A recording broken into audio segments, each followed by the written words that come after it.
Toyota is asking me for more money, specifically related to the connectivity features within the Toyota app. When you buy a new Toyota vehicle, you get a free trial subscription of a variety of features within the app.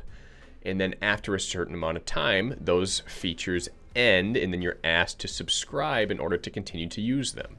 I haven't seen a ton of people talk about this subject, so I figured I'd make a video to provide some context around it, give you some insight, guide you through the app a little bit, and tell you what decision that I'm facing here in order to continue to use some of the features that I've appreciated over the past 13 months of ownership. Like I said, I bought my Tundra about 13 months ago, new from the dealer, so it's been over a year now. And the free trial period for the features that I use the most ended last month when I hit the 1-year mark of ownership. Now I don't have access to those features, and in order to continue using them, I'm being asked to subscribe at a monthly cost so that the app functions with the vehicle and those features can continue to be used. Let me open the app up and show you guys a little overview of it and exactly what I mean. So when you open up the app, you first come to this home page here. Shows your vehicle information at the top, the odometer. You see I'm fastly approaching 20,000 miles. Shows your gas tank. Looks like I need to refuel. And then you come to this main section below, and now mine says remote subscription expired, and then gives you an option to renew the subscription. What used to show up here for the first year of ownership was the remote start feature, as well as the ability to lock and unlock your vehicle from your phone. So in theory, anywhere you have service with your phone, whether that's cellular service or Wi-Fi, you could use these features and see if your vehicle was locked or unlocked. Start it from anywhere in the world is what they advertise, right? And I actually used those features quite a bit. It was pretty nice, whether it was the cold winter in Minnesota here and I was in the middle of my office and I had to remote start my truck. I wanted to warm it up to leave work, or whether I wanted to verify whether my doors were locked or unlocked when I'm inside of a store, and if they weren't, I could press the lock button and lock them just like that, which was kind of nice. Now, as you can see, I don't have that feature anymore, and it's asking me to renew the subscription. So before we get into what the cost structure looks like and what they're asking me to do, let me give you an overview of the rest of the app here in case you haven't seen it, and in case you didn't know that you get an app like this when you buy a new Toyota vehicle, that you can input your information and your VIN, and it's fully connected in theory. So it's kind of nice. You go over to the status tab here. Here it just shows my tire pressure. I'm running at 45 PSI right now. I might drop that down a little bit, FYI.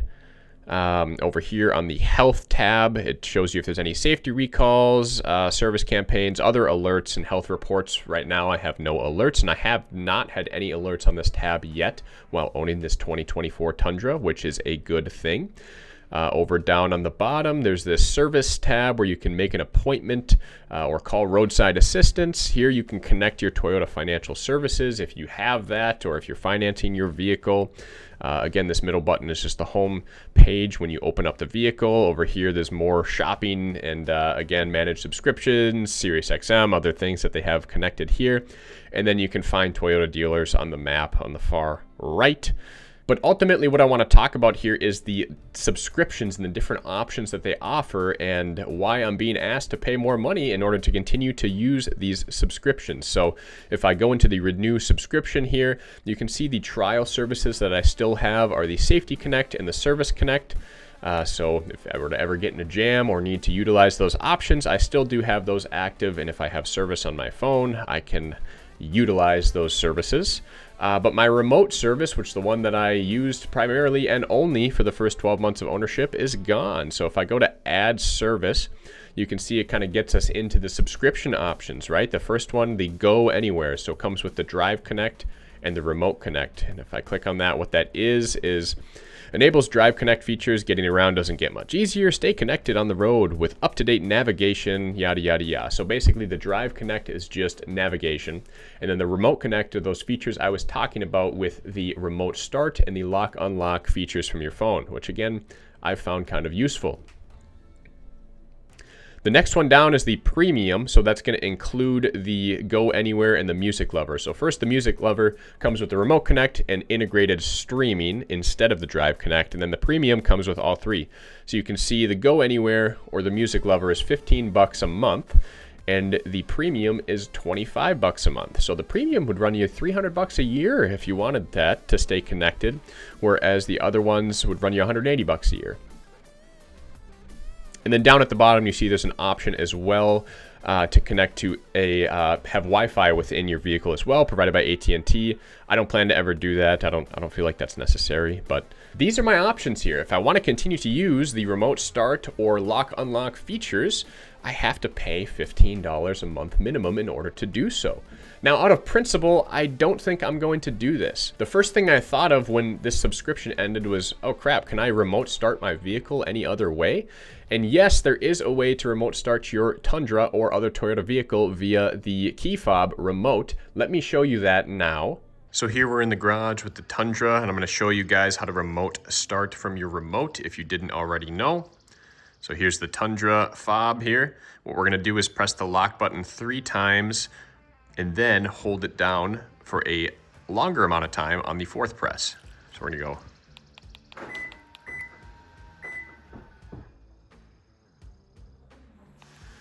You can see the headlights registered it. And we're started. So since I can still remote start the vehicle from the key fob as long as I'm within range, I don't feel the need to subscribe to one of these services in order to do it from my phone, even though it would be nice to not have to be in range if I'm at a sports game or if I'm on the other side of my office building and I have to walk to the window or something in order to reach the truck in the parking lot. But first world problems, right? I'm okay with just being able to use the key fob, and glad that I found out that exists on the key fob, because that's something I honestly didn't know when I first bought the truck. I had to discover that after this subscription ended. The other feature that was useful, the lock unlock portion, that's just something I feel like I can live without. Even though it was nice and I did utilize it a few times, that's going to have to be one where I'm just going to live without it. You know, if I get real sick of it, maybe Toyota will twist my arm and I'll sign up for one of these subscriptions at some point. But for now, I'm not paying $15 plus a month in order to remote start and lock unlock from my phone, as well as have navigation, because if you have a smartphone, you have navigation already, especially with the wireless Apple CarPlay that my Tundra has. So overall, while these services are great and some people might find them useful, I found them useful but not necessary. I'm going to stay off it for now. I'm not going to give Toyota the satisfaction of having me sign up for their subscription.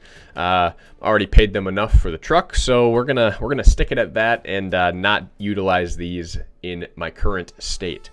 Ultimately, it's a pretty nice service. I think they're doing a good job at the design of the app and the offers that they do have within it, but I'm still not a huge fan of subscription-based things that provide features on vehicles. I feel like when you buy a vehicle, the features you pay for should be the features you get. Now, I get that some of these are extra still, but I don't know. I have mixed opinions on it. I get it's another way for Toyota to monetize things and make money, but mixed emotions, I don't know. Overall, I wanted to give you guys an overview of the app and of my thoughts on it and what I'm facing in the crossroads here of not having those features that I did find useful and being asked to pay that additional money in order to use them. I feel like I haven't seen a bunch of content on this connectivity piece in many places, so wanted to give you guys a good overview in case you didn't know or weren't familiar with it like I was when I first bought the truck. I didn't know this was a thing until the sales guy's like, hey, make sure you download the app and register the vehicle, put your info in. I'm like, oh, all right, cool, let's do that. So overall, I don't hate the app. I don't hate the services offered. Not a big fan of being asked to pay more money already. Maybe a longer trial would have been nice than a year for the amount of money I paid for the truck, right? But it is what it is. Business is business, so I get it. If you guys have a new Toyota, use this app, or are thinking about getting a new Toyota, let me know what you think about it below, and let me know what you think about the cost of those features that I outlined, being the $15 to $25 a month based on what package you want. I don't know. I don't think it's necessarily outrageous, but I'm personally not going to pay it at this point. If it was maybe $5 a month for just the remote start and the lock unlock, I'd probably do that. But at this point, just out of principle, I'm going to stick to my guns.